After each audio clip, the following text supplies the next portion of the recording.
Alors, comme je dis, parfois le réalité ne suit pas.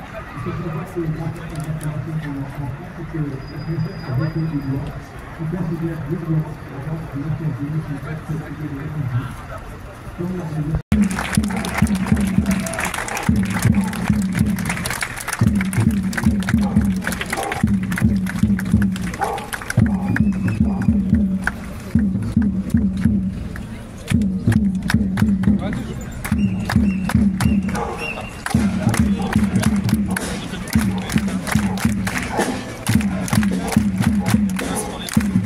Merci d'être venus.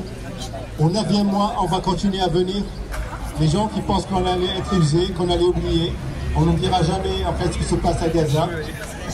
On viendra toujours ici pour dire donc notre colère contre nos dirigeants. On viendra toujours ici pour dire qu'on est pour le droit, pour la justice et pour décrier ou bien dénoncer le génocide qui a lieu actuellement à Gaza. Alors au départ, je vais vous donner un petit peu le programme de nos actions sur la semaine. Donc samedi, il y aura donc un rassemblement ici à 15 h. À 17 h, donc il y a une fête multiculturelle au Blonde qui s'appelle En bas des tours, avec de la musique, de la poésie, donc venez nombreux. À 9 h, si vous avez le temps aussi, il y a un film palestinien pour une seule séance, une seule projection au TNB, vers une terre inconnue. Dimanche, il y a un tournoi de foot de 10 h à 18 h. Donc venez nombreux, venez accompagner, faites toujours un maximum de bruit pour Gaza, pour la Palestine, pour la justice, et pour la liberté et les droits de l'homme, les vrais droits de l'homme. Alors ce matin, il y a un journaliste qui m'a demandé en fait que Macron va aller prendre la parole, qu'est-ce que vous attendez de Macron? Alors j'ai dit rien. Comment ça? J'ai dit de toute façon pour nous Macron c'est le roi de l'attente. En tant que citoyen français, ce qu'on a vu au premier mandat, on ne va pas voir mieux au deuxième mandat, peut-être pire. Donc aujourd'hui, M. Macron il a dit qu'il n'y a pas de tabou. Bien sûr qu'il n'y a pas de tabou, mais sauf quand on arrive à la reconnaissance de l'État de Palestine, ben, ce n'est pas toujours le moment. Pour les Palestiniens, ça fait 78 ans, ce n'est pas le bon moment. Il faut toujours attendre. À se demander, qu'est-ce qu'on attend? Ils parlent toujours d'un État, d'une solution de 2 États, mais actuellement il n'y a qu'un État qui occupe un autre, mais on ne veut pas reconnaître l'occupation. Il y a un État qui ne respecte pas le droit international, mais on ne veut pas reconnaître. Ne marchez pas sur la banderole, s'il vous plaît.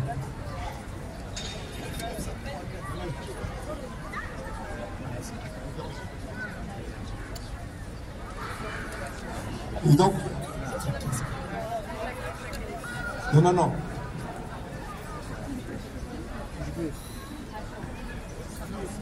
Et donc, de la parole de M. Macron ce soir, il ne faut pas s'attendre à grand-chose, c'est des pirouettes, c'est de la gesticulation.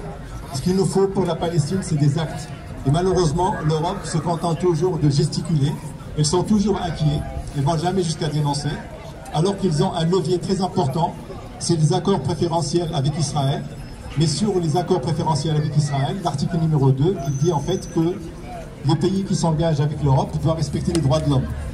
Alors quand ça se passe au Maroc, en Égypte, tout ça, on crie scandale et on dit non, il faut respecter les droits de l'homme. Mais quand c'est Israël, on ferme les yeux et on s'assoit dessus.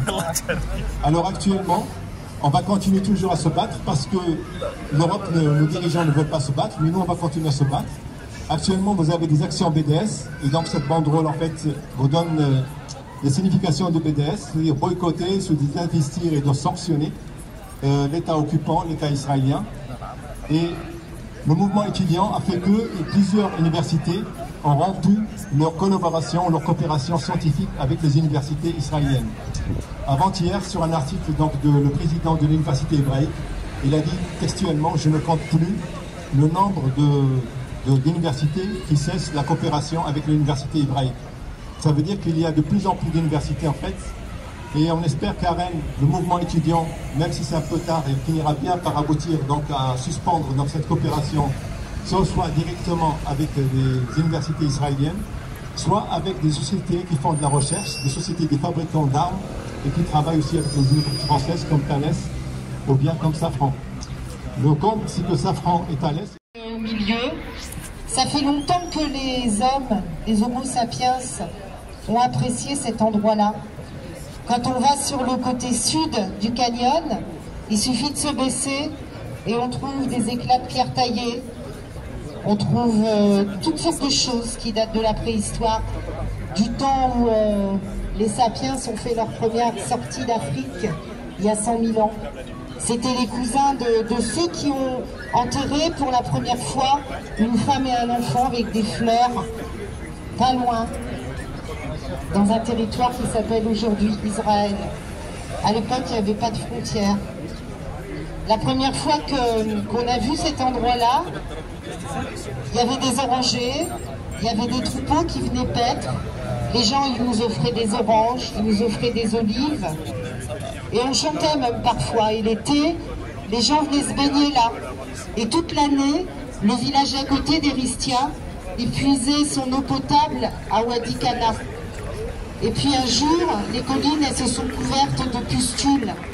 Vous savez, ces énormes blocs de béton, toujours en hauteur, comme les forteresses au Moyen-Âge qui dominaient le peuple et leur crachaient dessus. Et ils ont craché sur Wadi Kana, les colons. Ils ont d'abord craché leurs eaux usées, leurs merdes et tous leurs déchets. Et l'eau, elle a été polluée.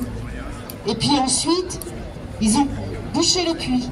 Alors les gens, ils ont été obligés de creuser un puits plus profond au village pour pouvoir avoir de l'eau pour boire. Et puis ensuite, les colonies se sont étendues. Et autour de Wadi Kana, il y en avait 5, 6, 7, 8, 9. Wadi Kana était cerné de colonies tout en haut. Et puis les Israéliens, ils ont trouvé que l'endroit était vraiment chouette. Donc ils ont déclaré que c'était un site naturel protégé. Et donc les paysans, au début, ils n'avaient même plus le droit de désherber parce que soi-disant, les mauvaises herbes qui les empêchaient d'accéder à leur culture, c'était un trésor de l'humanité. Et puis ensuite, ils ont bouché Wadi Kana parce que c'était un site naturel à protéger. Et aujourd'hui, ils viennent de déclarer que Wadi Kana est constructible. C'est-à-dire que cette petite vallée rayonnante, depuis le fond des âges, va se transformer en colonie bétonnée. Ces gens-là n'ont aucun respect pour la terre, n'ont aucun respect pour les hommes. Et c'est ces gens-là qui sont soutenus par l'Occident. Ce sont eux qui détruisent les vies à Gaza. Ce sont eux qui détruisent et stérilisent des sols à Gaza et ailleurs. Et le monde occidental tourne les yeux en disant « ce n'est pas le moment utile pour intervenir ». Eh bien si, non seulement pour nous c'est le moment utile, mais c'est le moment indispensable. Donc, en fait, on va crier très fort qu'on n'est pas d'accord avec cette conception-là de l'humanité. Parce que l'humanité, elle est passée à la sortie de l'Afrique par le Moyen-Orient. Et c'est grâce à elle qu'on a pu ici aussi prospérer. À quel prix? En colonisant ailleurs, sans arrêt. Et aujourd'hui, de nouveau, on justifie la colonisation en Palestine. Alors stop, ça suffit, assez, basta, halas. Donc on va crier notre colère et il y a plusieurs personnes ici qui sont bien déterminées à le dire dans les rues et à quitter la place pour manifester et dire stop, ça suffit, la Palestine vivra, la Palestine vaincra, basta les colonies, ça suffit comme ça. Si vous êtes d'accord, on part en manifestation.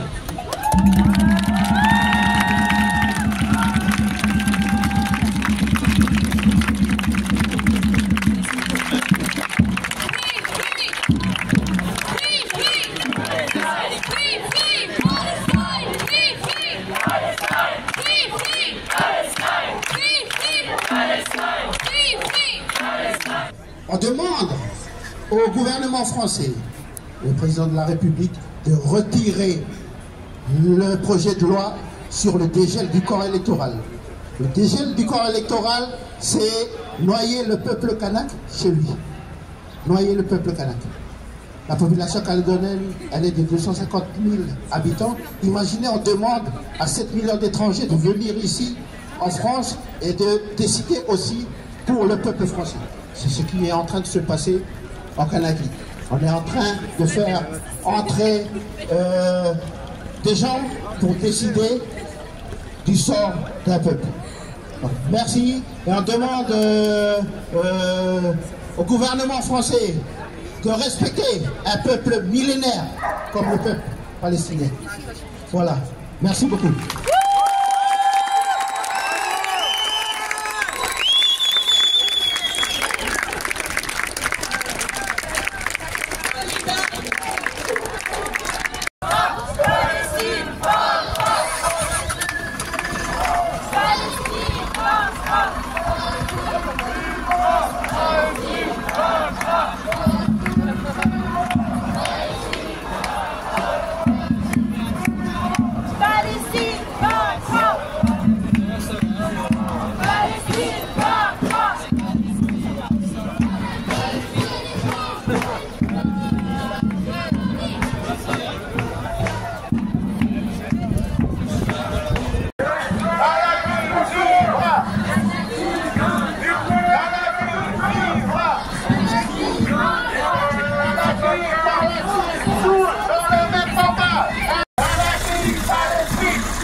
Merci.